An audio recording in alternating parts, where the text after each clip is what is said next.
சமூக சொந்தங்களுக்கு வணக்கம். மீண்டும் மற்றொரு காணொளியில் உங்களை சந்திக்கின்றேன். இந்த காணொளியில் நாங்கள் பார்க்க இருக்கின்ற விடயமானது பிரான்சை தாக்கும் சுட்டரிக்கும் சூரிய வெடிகுண்டு, 50 பாகைசையில் உருகும் கட்டடங்கள், வெப்ப பேரிடரால் திணறும் மக்கள், இவை பற்றித்தான் விரிவாக பார்க்க இருக்கின்றோம். அதாவது கோடை காலத்தின் அதிகாரப்பூர்வ தொடக்கத்திற்கு முன்பு பிரான்ஸ் நாடு வடக்கத்திற்கு மாறான முன்கூட்டிய கடுமையான வெப்ப அலையை எதிர்கொண்டுள்ளது. மே மாத இறுதியில் மேற்கு ஐரோப்பாவின் மீது நிலை கொண்டிருந்த வெப்ப குவிமாடம் மற்றும் போர்ச்சுகல் கடற்கரையின் குளிர்முனை காரணமாக உருவான முதல் வெப்ப அலையின் வடுக்கள் மறைவதற்குள் தற்போது இரண்டாவது வெப்ப அலை நாட்டை தாக்கியுள்ளது. இந்த முறை வளிமண்டல நீரோட்டங்கள் காரணமாக ஆப்பிரிக்காவின் மெக்ரப் பகுதியிலிருந்து வீசுகின்ற சுட்டரிக்கும் வெப்ப காற்று பிரான்சுக்குள் நுழைந்துள்ளது. இதன் காரணமாக பிரான்ஸ் வானிலை ஆய்வு மையமான மெட்டியோ பிரான்ஸ், பாரிஸ் மற்றும் அதன் சுற்றியுள்ள பகுதிகள் உட்பட மொத்தம் 26 மாகாணங்களுக்கு ஆரஞ்சு நிற எச்சரிக்கை விடுத்துள்ளது. இன்று நண்பகல் முதல் இல்து பிரான்ஸ் மற்றும் பாரிஸ் பகுதிகள், மத்திய மற்றும் கிழக்கு பிரான்ஸ் பகுதிகளுக்கு இந்த ஆரஞ்சு நிற எச்சரிக்கை விடுக்கப்பட்டிருக்கின்றது. தற்போதைய நிலவரப்படி பிரிட்டனி மற்றும் ஆங்கில கால்வாய் கடற்கரை பகுதிகள் மட்டும் இந்த கடுமையான வெப்பத்தின் தாக்கத்திலிருந்து தப்பியிருக்கின்றன. நாட்டின் பிற பகுதிகளில் வெப்பநிலையானது 30 பாகைசி முதல் 35 பாகைசி வரையிலும், சில மத்திய தெற்கு பகுதிகளில் 36 பாகைசி முதல் 37 பாகைசி வரையிலும் பதிவாகி இருக்கின்றது. விச்சி போன்ற நகரங்களில் வெப்பநிலை 40 பாகைசியை எட்டும் என்று கணிக்கப்பட்டுள்ளது. இது ஜூன் மாதத்திற்கான வரலாற்று சாதனை அளவாகும். அதிக வெப்பமடைந்த மெட்ரோ அல்லது RER ரயில்களுக்கு பயணிக்கின்ற போது புதிய காற்றை கொண்டு வருவதற்காக ஜன்னல்களை திறப்பது பயணிகளின் இயல்பான குணமாகும். ஆனால் இது ஒரு தவறான உத்தி என்று போக்குவரத்து வல்லுநர்கள் எச்சரிக்கின்றார்கள். தற்போது இல்து பிரான்ஸ் பொது போக்குவரத்து அமைப்புகள் காற்றை குளிரூட்ட 3 தொழில்நுட்பங்கள் பயன்படுத்துகின்றன. அதாவது இயற்கையான அல்லது கட்டாய காற்றோட்டம் என்ற அடிப்படையில் வெளியில் இருந்து காற்றை உறிஞ்சி உள்ளே தள்ளும் அமைப்பும், குளிர்பதன அமைப்பு ஒரு குறிப்பிட்ட வெப்பநிலை வரம்பை தாண்டாமல் காற்றை சற்றே குளிர்விக்கின்ற சுற்றமைப்பும், அதேபோன்று அதிநவீன ரயில்களில் உள்ள தானியங்கி வெப்பநிலை கட்டுப்பாட்டு அமைப்பையும் பயன்படுத்துகின்றது. குளிரூட்டப்பட்ட அல்லது குளிர்பதன வசதி கொண்ட நவீன ரயில்களில் ஜன்னல்களை திறக்கின்ற போது வெளியில் இருக்கின்ற 35 பாகைசிக்கும் அதிகமான வெப்ப காற்று உள்ளே நுழைந்து குளிரூட்டும் அமைப்பின் திறனை கெடுத்துவிடும் என்றும், இது ரயிலுக்கு வெப்பநிலையை மேலும் உயர்த்தி காட்டும் என்றும் குறிப்பிடப்பட்டுள்ளது. அடுத்து, பள்ளிகளில் நிலைமை கடுமையான வெப்பம் காரணமாக மேலும் மோசமடைந்துள்ளது. மாணவர்களின் உடல்நலனை கருத்தில் கொண்டு வகுப்புகளை இடைநிறுத்துவது மற்றும் பள்ளிகளை மூடுவது குறித்த விவாதங்கள் தற்போது தீவிரமடைந்துள்ளன. குறிப்பாக தேசிய கல்வி அமைச்சர் இது குறித்து பேசுகையில், தேசிய அளவில் இதற்கான கட்டமைப்பு வழிகாட்டுதல்கள் வழங்கப்பட்டிருந்தாலும் உள்ளூர் சூழ்நிலைக்கேற்ப முடிவெடுக்கும் அதிகாரம் அந்தந்த அதிகாரிகளுக்கு வழங்கப்பட்டுள்ளதாக குறிப்பிட்டார். குறிப்பாக தொடக்க பள்ளிகளுக்கு மேயர் அல்லது மாவட்ட ஆட்சியர் முடிவெடுப்பார்கள். நடுநிலை மற்றும் உயர்நிலை பள்ளிகளுக்கு வளாகத்தின் வெப்பநிலை கருத்தில் கொண்டு தலைமை ஆசிரியர்கள் முடிவெடுக்கலாம். கடந்த 2025ஆம் ஆண்டில் பிரான்சில் உள்ள 60,000 பள்ளிகளில் சுமார் 2,000 பள்ளிகள் கடுமையான வெப்பத்தால் மூடப்பட்டன. லாண்டஸ் பகுதிகளில் உள்ள ஒரு பள்ளியின் கண்ணாடி கூரையின் கீழ் வெப்பநிலை 53 பாகைசியை எட்டியதால் அது மூடப்பட்டமையும் குறிப்பிடத்தக்கது. இதேவேளை பாரிஸ் மற்றும் துலூஸ் போன்ற நகரங்களில் உள்ள பல கல்வி நிறுவனங்கள் மதியத்திற்கு மேல் வகுப்புகளை ரத்து செய்திருக்கின்றன. துலூஸின் அனடோல் பிரான்ஸ் நடுநிலை பள்ளியில் மதியம் 3 மணி முதல் நண்பகல் 12 மணிக்கு வகுப்புகள் முடிக்கப்படுகின்றன. மேலும் தலைநகரில் திங்கள் மற்றும் செவ்வாய்க்கிழமைகள் இடம்பெறவிருந்த தொழிற்கல்வி இளங்கலை பட்டத்திற்கான அனைத்து தேர்வுகளும் ஒத்திவைக்கப்பட்டிருக்கின்றன. இதேவேளை பிரெஞ்சு ஊடகமான லெ பாரிசியன்ஸ் கடுமையான வெப்பத்திலிருந்து தங்களை பாதுகாத்துக் கொள்ள பொதுமக்களுக்கு 12 முக்கிய ஆலோசனைகளை வழங்கியிருக்கின்றது.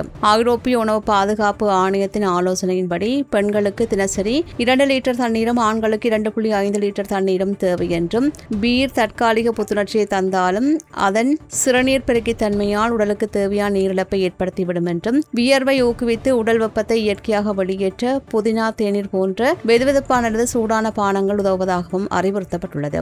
இதேவேளை கொழுப்பு நிறைந்த ஹாம்பர்கர், ஃப்ரைஸ் போன்ற கனமான உணவுகளை தவிர்த்து தர்பூசணி, முலாம்பழம், தக்காளி, வெள்ளரிக்காய் போன்ற நீர்ச்சத்து, விட்டமின்கள் மற்றும் தாதுக்கள் நிறைந்த பருவகால பழங்கள் மற்றும் காய்கறிகளை பச்சையாகவோ அல்லது சலாட்களாகவோ உட்கொள்ள வேண்டும் என்று அறிவுறுத்தப்பட்டுள்ளது. பாஸ்தா, சாலட் போன்ற சமைத்து பின்பு நீர்ச்சத்து தக்கவைக்கப்படுகின்ற உணவுகளையும் உண்ணுமாறு கோரப்பட்டுள்ளது.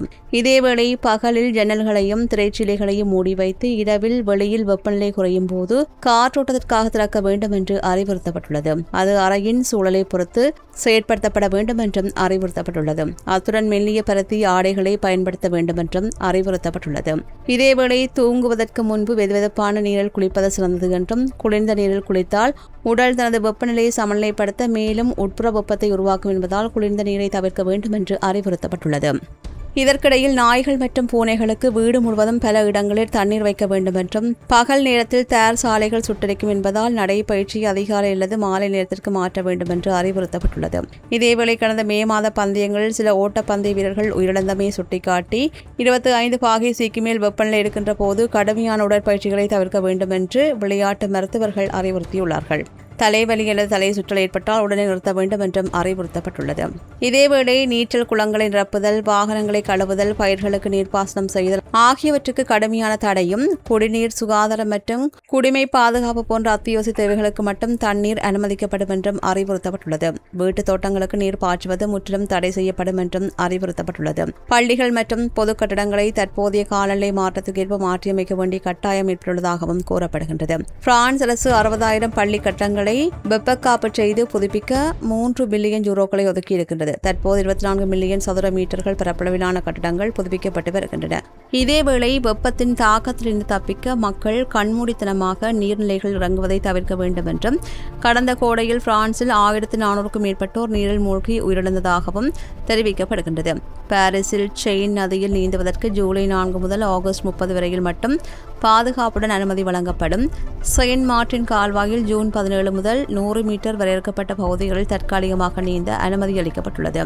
இதேவேளை இன்று மற்றும் நாளை அட்லாண்டிக் பெருங்கடலிலிருந்து வருகின்ற சற்றே குளிர்ச்சியான காற்றும் நாட்டில் மேல்நிலை கொண்டுள்ள சஹாரா வெப்பக்காற்று மோதுவதால் நாட்டின் மேற்கு மற்றும் வடமேற்கு பகுதிகளில் கடுமையான இடியுடன் கூடிய மழை மற்றும் புயலுக்கு வாய்ப்புள்ளதாகவும் தெரிவிக்கப்பட்டுள்ளது.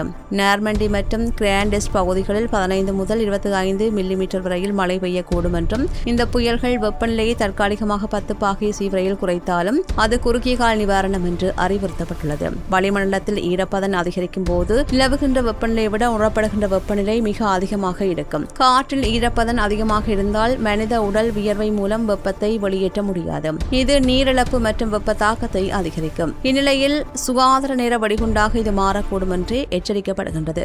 உடல்நலக்குறைவு ஏற்பட்டால் உடனடியாக அவசர உதவி எண்ணான 15 அழைக்க அறிவுறுத்தப்படுகின்றார்கள். இந்நிலையில் 2026 ஆண்டின் இந்த முன்கூட்டிய வெப்பநிலைகள் பிரான்ஸ் நாடு மத்திய தரைக்கடல் காலநிலையை நோக்கி வேகமாக நகர்வதை காட்டுகின்றது. தற்போதைய பாரிஸின் வெப்பநிலை 1980களில் தெற்கு பிரான்ஸ் நகரங்கள் நிலவிய வெப்பத்திற்கு நிகராக உள்ளதாகவும், இதுவரும் தற்காலிக வானிலை மாற்றம் அல்ல என்றும், மாறாக உலகளாவிய காலநிலை மாற்றத்தின் நேரடி விளைவு என்பதை உணர்ந்து உள்கட்டமைப்பு மற்றும் பொது சுகாதார கொள்கைகள் நீண்டகால தழுவல் நெறிமுறைகளை அரசாங்கமும் உள்ளாட்சி அமைப்புகளும் தீவிரமாக செயல்படுத்த வேண்டிய கட்டாயத்தில் உள்ளன என்றும் தெரிவிக்கப்பட்டுள்ளது. இந்த காணொளி பற்றி உங்களுடைய கருத்துக்களை கீழே இருக்கும் கமெண்ட்ஸ் பக்கத்தில் மறக்காமல் பதிவிடுங்க. மீண்டும் மற்றொரு காணொளியில் உங்களை சந்திக்கின்றேன். நன்றி.